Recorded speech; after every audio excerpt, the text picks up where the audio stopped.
Witam serdecznie w nowym roku. Znowu przy skałkach. Popatrzeć sobie, pooglądać, co te skałki zapowiadają nam na rok 2022. Bardzo ciekawy rok. Oj, bardzo ciekawy.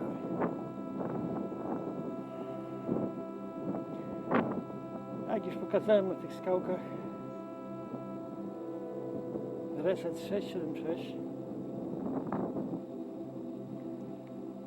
należy się go spodziewać w zasadzie od teraz do 2031 roku. Gdzieś w tym okresie, w tym czasie. Ale uważam, że będzie raczej prędzej niż później. Jeżeli ktoś obserwuje ciała kosmiczne, wie coś o tym resecie, wie, jakie jest zjawisko, jakie ciała kosmiczne je wywołują, to może z dokładnością do dnia i godziny przewidzieć, kiedy będzie. Ale to tylko część atrakcji, która nas czeka. Jak wiemy, Reset 676 spowodował około 10% depopulację.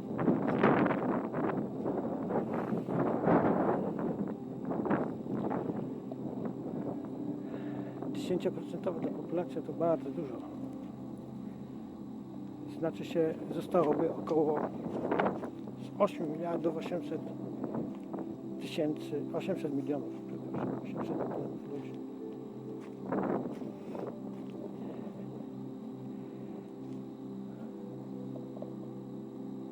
Ta 10% depopulacja również sprawiłaby prawem karmy, prawem pierwszeństwa narodzin wśród ludzi, że ta mądrzejsza część przetrwa, chociaż może nie przetrwać w pierwszym pokoleniu. W drugim pokoleniu się wcieli właśnie ta mądrzejsza część ludzkości, która dokona prawdziwej transformacji Satyjugi. Dlatego uważam, że z punktu widzenia elit chcących rządzić bananami i łupówkami, depopulacja nie jest korzystna. Z punktu widzenia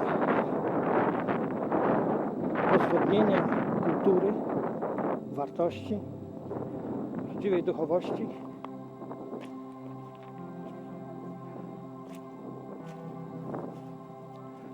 z punktu widzenia łatwości manipulacji masami, lepiej jest zwiększać populację.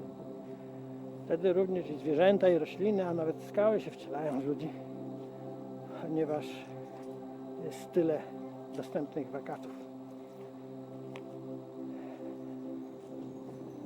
Skoro jednak elity dochodzą do wniosku, że lepiej depopulować dla nich, oczywiście myślę o sobie, to znaczy, że jest jeszcze coś więcej niż tylko Reset 676. Coś wiele więcej. Ale o tym za chwilę.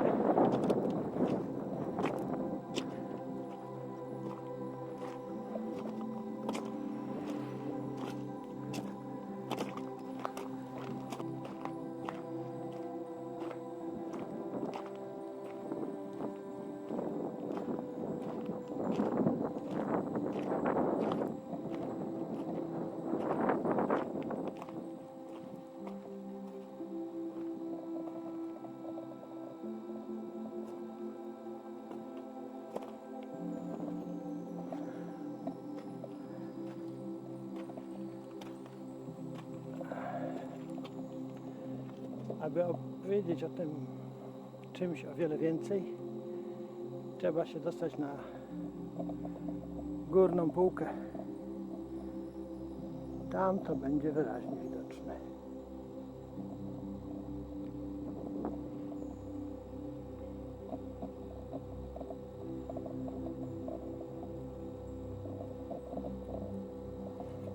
Idziemy więc.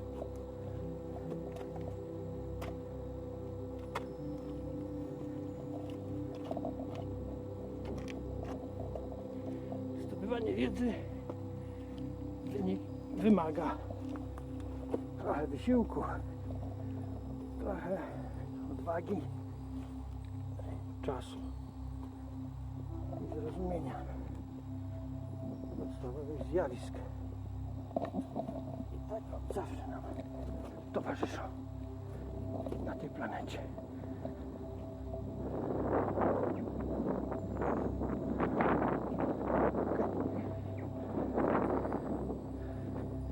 Oto górna półka.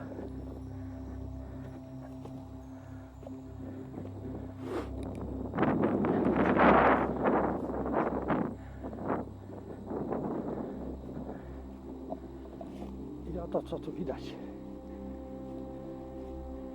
Piękne skały.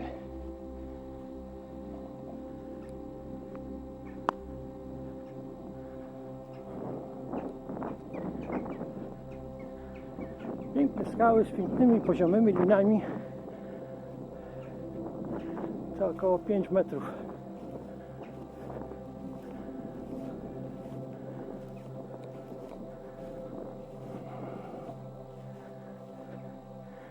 Na każdą taką grubość składa się 60 resetów 676 około.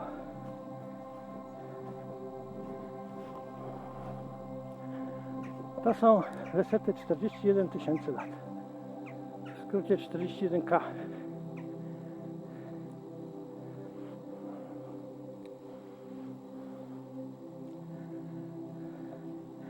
Gdzie popatrzeć na te skały,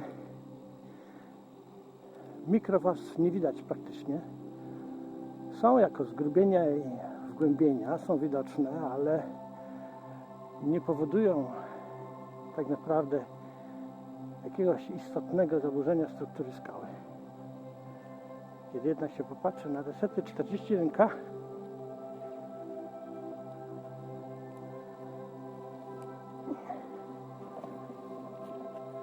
oto proszę, oto pęknięcia, które są widoczne z setek metrów. A to jest atrakcja, która nas czeka, w którą wchodzimy. Zbliżamy się do tej szczeliny i nasza cywilizacja wchodzi w tę szczelinę. Nie w tę konkretnie dokładnie, ale w taką szczelinę. Tak byłaby zarejestrowana przez skały osadowe. Te skały powstały 300 milionów lat temu na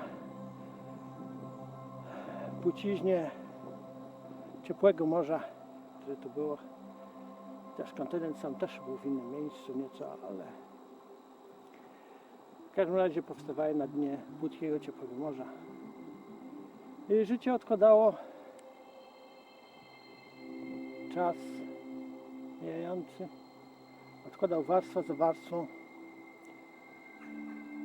stworzenia całą masę biologiczną życia morskiego, aż do pewnego wydarzenia, które to życie załamało. To wydarzenie zwane 41K albo wydarzeniem Adamsa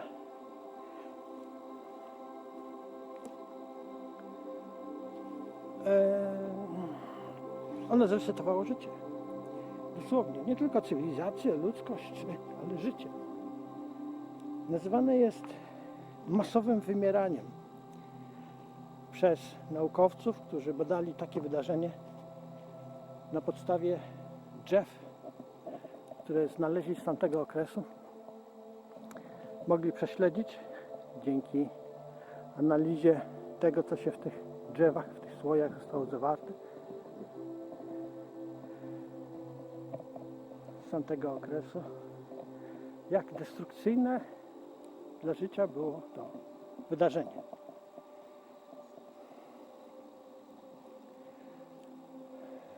I można się pokusić o pewne szacunki, ponieważ podobne wydarzenie było również 80 tysięcy lat temu.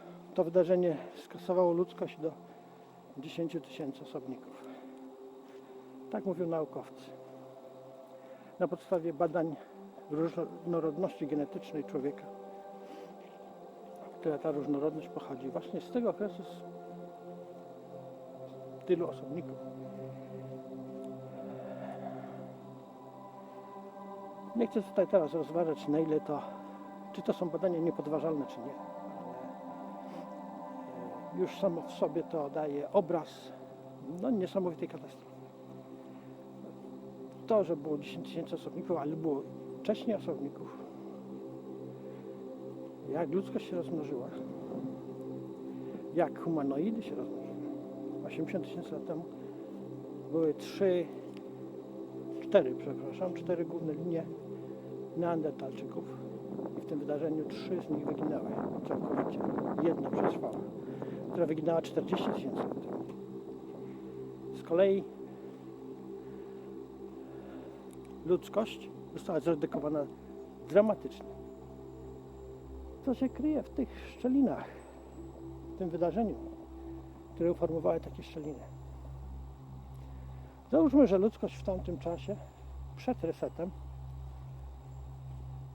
osiągnęła też rozwój populacyjny, a był to okres ciepły, bo ten reset poprzedza okres ciepły, tak jak mamy teraz, stabilnego klimatu.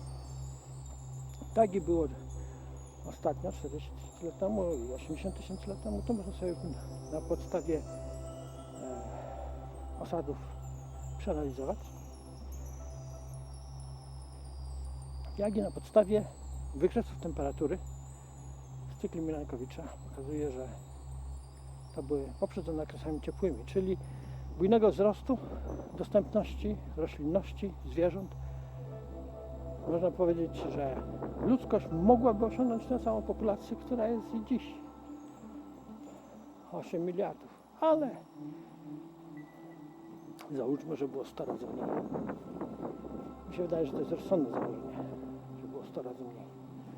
Ze względu na to, że nie było technologii, a może była, nie wiemy jaka cywilizacja była. Nie było technologii, zakładam, że nie było technologii intensywnej uprawy. Od tego bardzo dużo zależy, ilu ludzi można żywić. Czyli technologia uprawy jest bardzo ważna, by rozpatrywać taką sytuację. Ale technologia uprawy intensywnego rolnictwa wydała więcej jak 10 razy lepsze plony.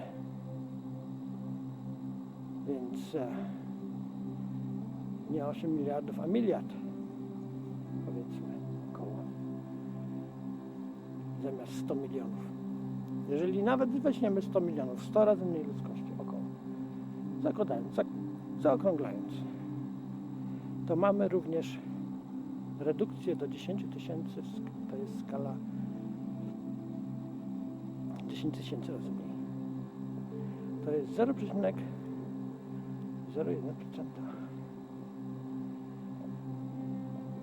Reset 41K również cofnie nas do uprawy ekstensywnej, zbieractwa, polowania przy jednoczesnym masowym wymieraniu, jak to określili naukowcy. Więc również może nas zredukować do 10 tysięcy.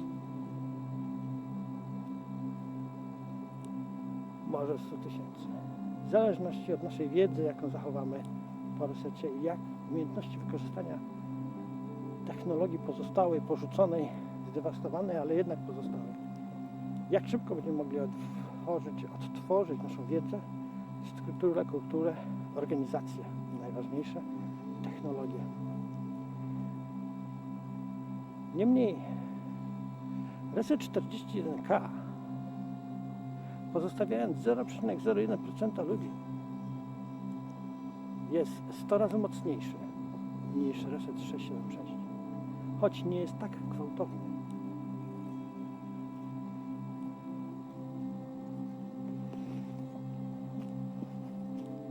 Pójdźmy sobie dalej.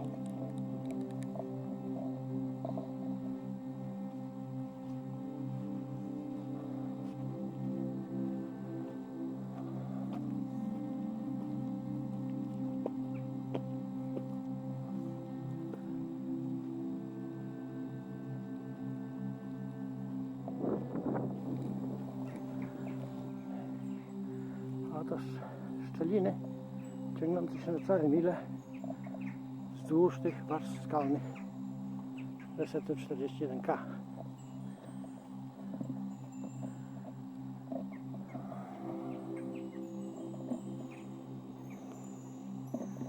Co więcej o tym resecie można powiedzieć? W porównaniu do resetu 676, który przebiega w ciągu kilku dni, a pozostawia straszliwe skutki na lata, który doprowadza do chłodzenia klimatu do takiego stopnia, że mamy zimy tysiąclecia, że Bałtyk zaraz zamarza, Morze Północne zamarza, że zbiór i uprawa są bardzo trudne i ludzie cierpią głód, gdzie oprócz tego, kiedy zatruta atmosfera spalanego gruzu w atmosferze i fale tsunami i trzęsienia ziemi z powodu upadku meteorytów w niektórych regionach i miejscach, to doprowadza do 10% spadku populacji. Ta populacja może się odbudowywać. I tak przecież było w 1478 i jeszcze wcześniej. Nie doprowadziło to do upadku cywilizacji, a jedynie do przegrupowania sił. Imperia upadały, inne wzrastały, dostawały swoją szansę, swoje 5 minut.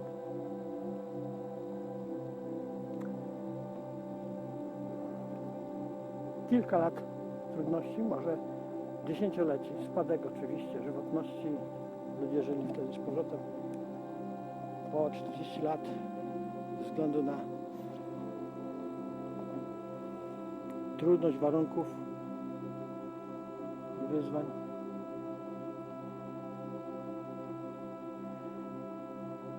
Słabego pożywienia, słabego dostarczenia pożywienia. Lecz przetrwać można było w zasadzie wszędzie.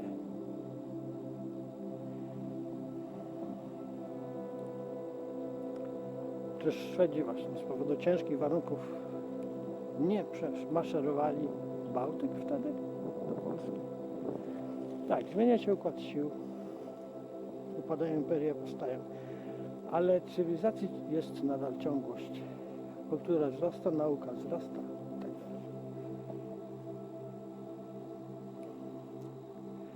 Nic podobnego się nie dzieje w resecie 41K.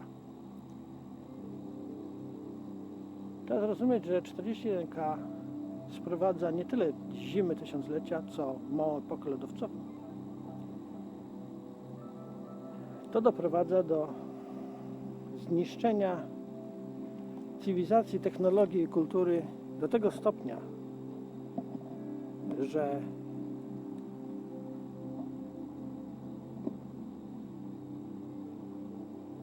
wszystko musimy odbudowywać.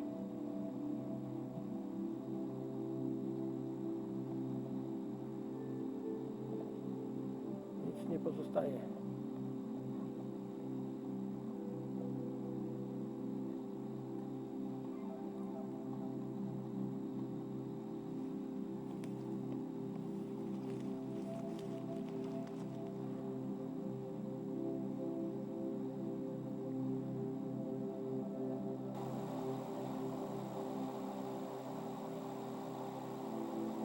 Północ i południe zamarzają.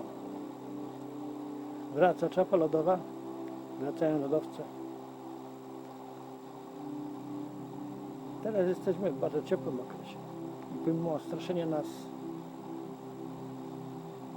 dwutlenkiem węgla i okresem cieplarnianym, szklarniową ziemią, będziemy mieć epokę lodowcową i to bardzo szybko. Ten reset następuje w kilkadziesiąt lat może. Trwa przez kilkaset lat. Ostatni trwał, jak naukowcy określają, 800 lat, chociaż najgorszy okres to być może kilka dziesięcioleci, jednak trzeba zrozumieć, że potem jest 10 tysięcy lat małej epoki lodowcowej.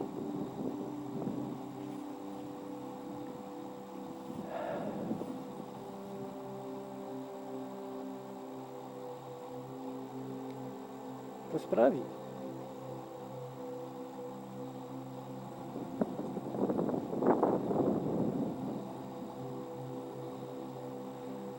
że pozostanie tylko do zamieszkania wąski pas śródziemnomorski, międzyzwrotnikowy, równik.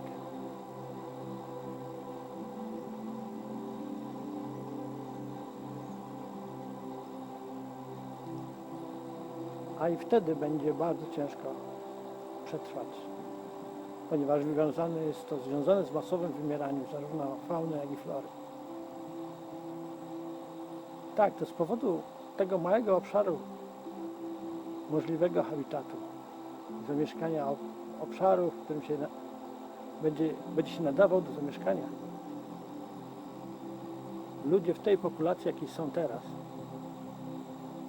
prowadziliby naprawdę katastroficzne wojny. Wojny totalne.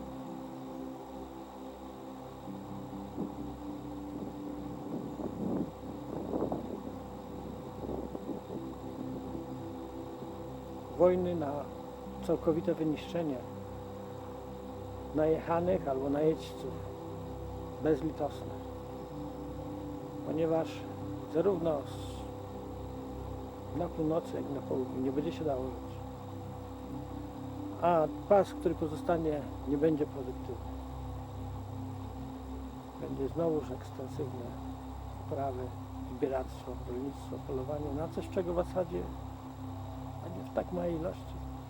Masowe wymieranie, to trzeba sobie zrozumieć, czym jest masowe wymieranie. Tak to zostało określone przez naukowców.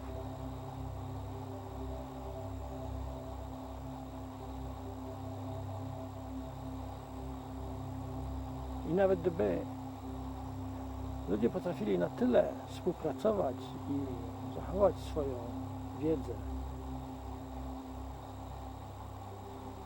żeby ich mogło przetrwać nie 10 tysięcy, a 100 tysięcy.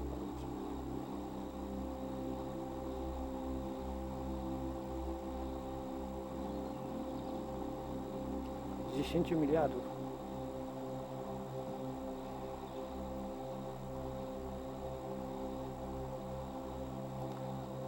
Zero przecinek 001%.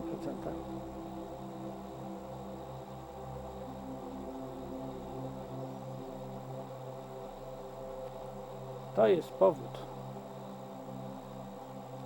dla którego nawet reset 676 i depopulacja niosą zagrożenie dla elit, że ludzkość się odrodzi w swoich wartościach i sile, bo jak to wykazałem wcześniej, 10% ludzkości jest tak naprawdę duszami ludzkimi i oni mają pierwszeństwo wcielenia. To jest sprawa o wiele bardziej poważna. 41K, mimo to nawet i tych przeżyć, z tych 10% jeszcze 1% zostanie tylko. Jest to walka o zasoby. Kto przejmie te zasoby? Kto na nich będzie zamieszkiwał? Kto je będzie uprawiał? Kto będzie brał korzyść z ich posiadania? Te wąskie zasoby, które będą tylko w okolicy pasu równika, w epoki lodowcowej. O to idzie gra. Oto dlaczego elity chcą wyniszczyć całkowicie ludzkość i stworzyć tylko swoją własną cywilizację w ograniczonej liczbie do przetrwania tego okresu. Walka o zasoby dla elit zaczęła się już teraz. Już teraz ją prowadzą. przeciwnym razie by nie potrzebowali niszczyć gospodarki, ani wyniszczać ludzi, z których czerpali taką korzyść. Tu nie chodzi o zasoby naturalne, typu kopalne. Te można pozyskać również z kosmosu. Zanim wyczerpią się te, nowe technologie się rozwijają. I można w ten sposób sądzić, że zanik surowców naturalnych doprowadzi do ruiny, upadku ludzkości. Zawsze wtedy nowe technologie się pojawiają. Ktoś kiedyś szacował, że Londyn zostanie w XVII-XVIII wieku, tak? Że Londyn zostanie pogrzebany pod odchodami końskimi, tak ruch się rozwijał, tak szybko się rozwijał, nie przewidział samochodów.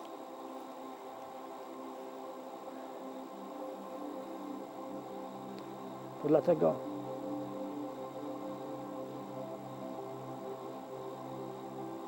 nie w zasobach kopalnych jest problem, choć nam tak to pokazują. Problem jest w zasobach odnawialnych żywności, dostępu do żywności, pól uprawnych, produktywności tej żywności. Kto to będzie posiadał?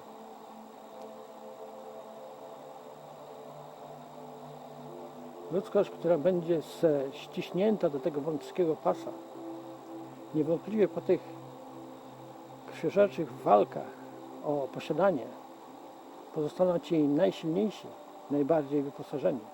I ci będą kwestionować elity, ich posiadanie, kwestionować, występować zbrojnie przeciwko nim. Choć elity mają najbardziej zaawansowane technologie, bardzo ciężko będzie wywalczyć każdy skrawek ziemi. Po co? Jak można wyniszczyć ludzi już teraz? Zostawić ziemię pustą, zdepopulować ją maksymalnie. Reset dokona 676 dokona jeszcze 10% przetrzebienia, to znaczy 90% przetrzebienia. Jeżeli już teraz 80% ludzi umrze od szczepionek, 90% umrze od resetu i od totalnej wojny. 3 czynniki, powiedzmy, że od totalnej wojny mogą zginąć 50% ludzi.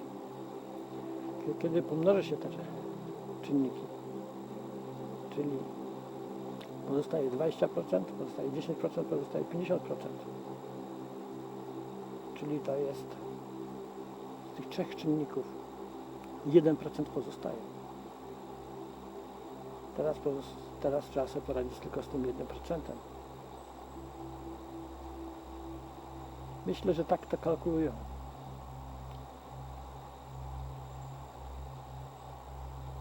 I wszystko to będzie zależeć, los tego 1% od tego, jak się zachowa, czy się podporządkuje, czy będzie walczyć. Jak będzie walczyć, to zginie. Jaka wygodna jest ta ideologia o pandemii, o wirusie, o zakażeniach. Jaka wygodna.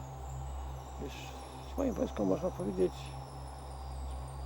spójrzcie na tych wszystkich, którzy pozostali na powierzchni Ziemi. Oni mają w sobie śmiertelnego wirusa. Nie zbliżajcie się do nich kiedykolwiek. Spotkacie natychmiast. Zabijcie, zastrzelcie. Jakaż wygodna filozofia. Podobnie można czynić z kosmosu. Mając dziesiątki tysięcy satelitów, wystrzeliwując po resecie zaraz następne, pewnie już przygotowane. Gdziekolwiek się wykryje ludzi, można ich żyjących na powierzchni, można ich eliminować. Mówiąc, że giną od zarazy. Kto wtedy to sprawdzi? Nie będzie łączności, nie będzie internetu, będzie tylko lokalne, podziemne dla tych w podziemiach. A oni będą mieć swoją bańkę informacyjną, swoją propagandę i będą wierzyć, że wszyscy ludzie na powierzchni Ziemi są skażeni i że umierają. Ale umierają od promieni kosmicznych, od satelitów, którzy bronią laserową, to wiemy, że już jest w kosmosie. Nie wiemy, co jest na tych satelitach Elona Muska i pozostałych, którzy wystrzeliwują. Nie wiemy.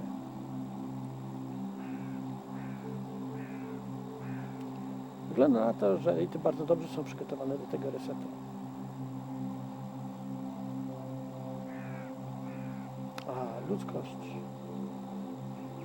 poza nimi samymi skazali na zagładę. Bo tak łatwiej. Bo tak im jest łatwiej. Im jest łatwiej przetrwać.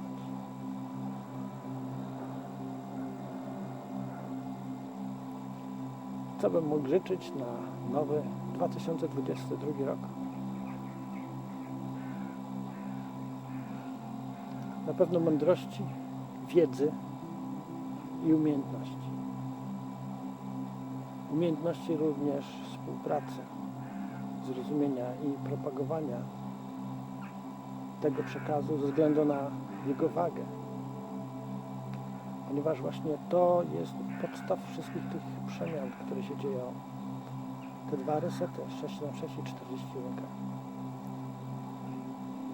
Myślę, że przedstawię to jeszcze w formie tekstowej. To jest cała istota zmian, które się teraz dzieją. Prawdziwa przyczyna. I już rozpoczęta walka elit o zasoby. Wszystkie inne trudności są fałszywymi flagami po to, by odwracać uwagę i nie koncentrować się na prawdziwej przyczynie.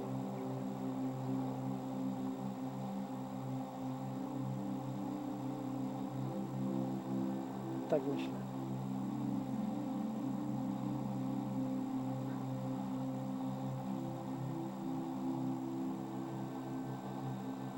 Czego jeszcze życzyć na 2022 rok? Może coś pozytywnego. Bóg ma inne plany i to sam ogłosił w swoich pismach wielu religii. Przyjdzie złota era ludzkości, choć te wydarzenia naturalne wydarzą się, bo nikt nas nie zwalnia ze zrozumienia natury i umiejętności radzenia sobie z nim. Nikt nas nie zwalnia z tego, że mamy być przygotowani. To tylko poziom naszego zakłamania naszej cywilizacji wystawia nas na próbę w zderzeniu z tymi wydarzeniami, z tymi resetami. Te resety zawsze się odbywają. Od milionów lat się odbywają.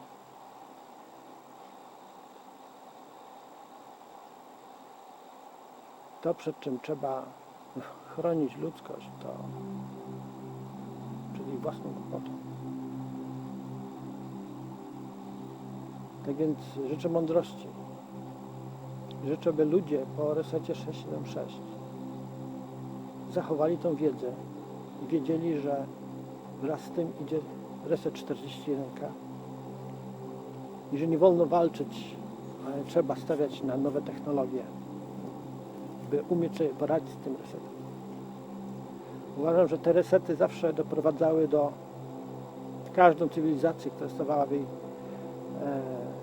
jej obliczu, do tego albo upadnie do epoki kamienia łupanego, albo stanie się cywilizacją kosmiczną,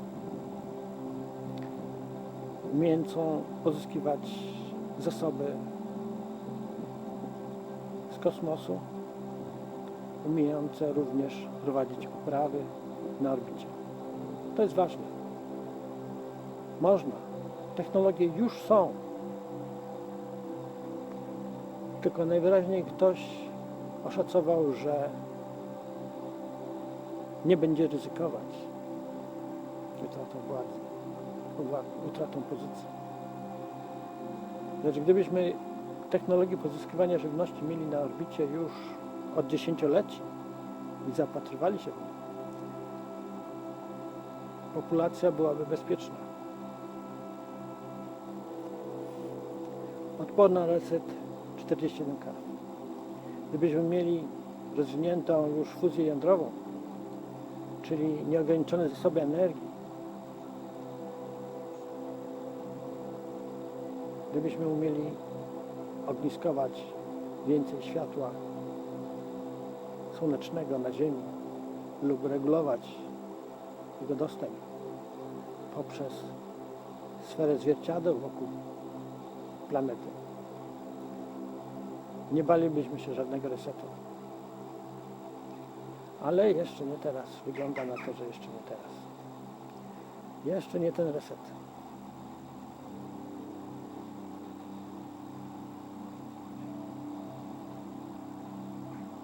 Następny reset, jego los, a właściwie los ludzkości, bo reset jest znany, wiadomo. Zależy tylko od tego, czy my czy obecna cywilizacja przeniesiemy tę wiedzę i technologię i wiedzę o resetach, żebyśmy mogli już dużo wcześniej, zawczasu się do nich przygotować, do tych wydarzeń.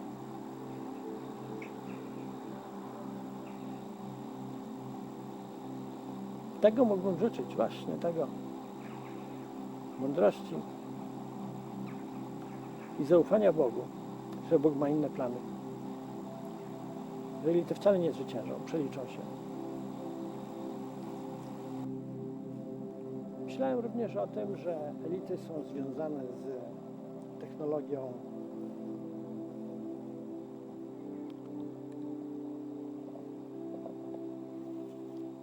UFO.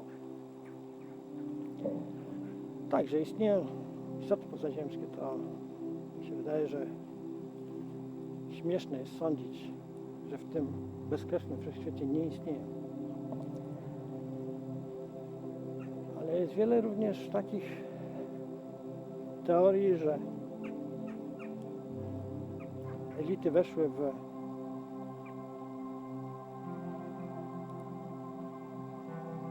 relacje z obcymi cywilizacjami, którzy za sprzedawanie im elitom technologii będą poprzez te elity mieć pełną władzę nad Ziemią.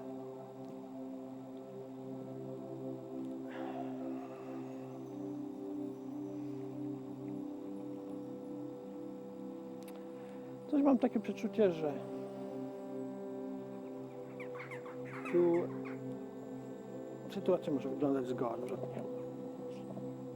Że to właśnie elity stanowią przeszkodę dla niej, dla pełnej władzy nad Ziemią.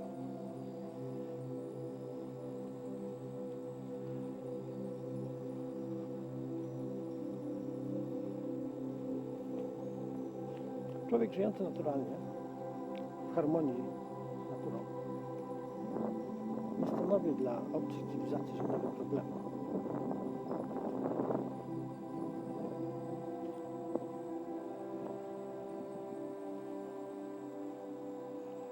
A elity, jak wiemy z tego, jak rządzą Ziemią, jak rządzą nami wszystkimi, krajami, państwami, gospodarką, rządzą na zasadzie stworzenia problemu i oferowania rozwiązań. Tak stwarzają granice i oferują cła. Tak stwarzają wojny i oferują broń.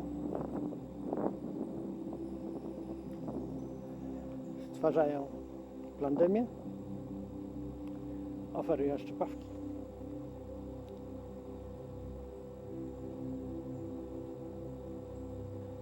Planują kryzysy gospodarcze,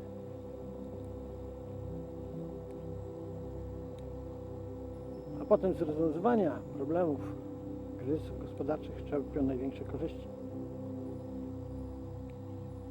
Gdyż oni sami nie żyją z produktywności, oni sami nie żyją z gospodarności, tylko czerpania zysków z ich zakłóceń. Więc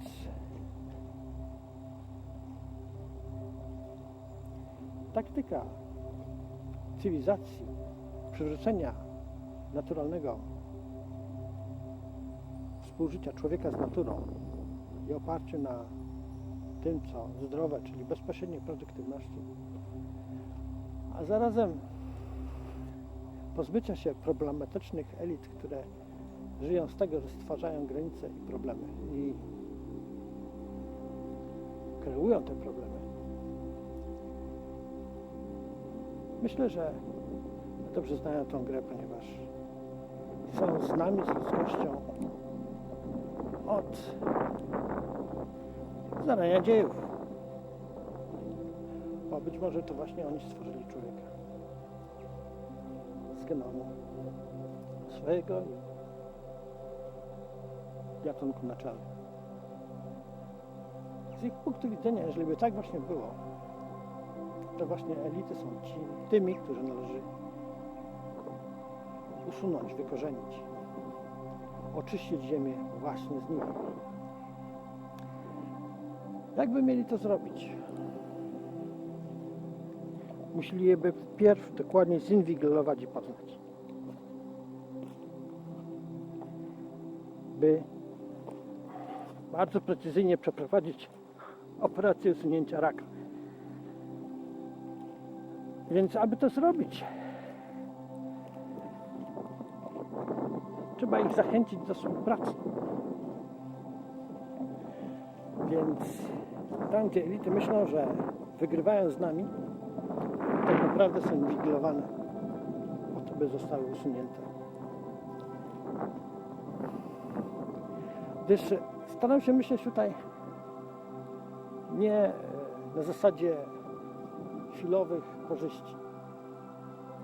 Chwilowych korzyści, które elity mogą osiągnąć i chwilowych korzyści, które mogą osiągnąć kosmici.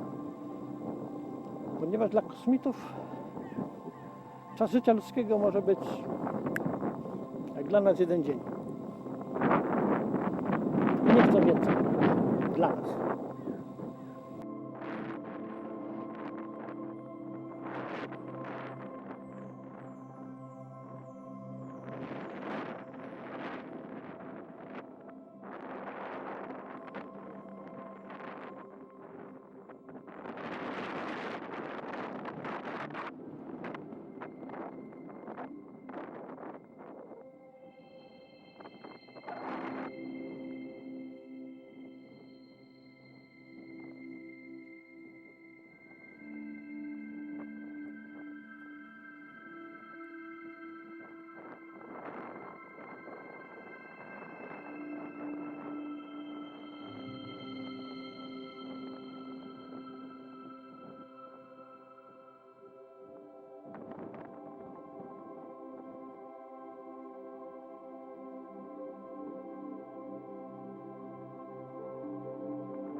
Tak więc myślenie kosmitów może być o wiele bardziej długofalowe. I dla nich elity to nic innego. Wrzut na ludzkości. Wrzut na dostępie do ludzkości.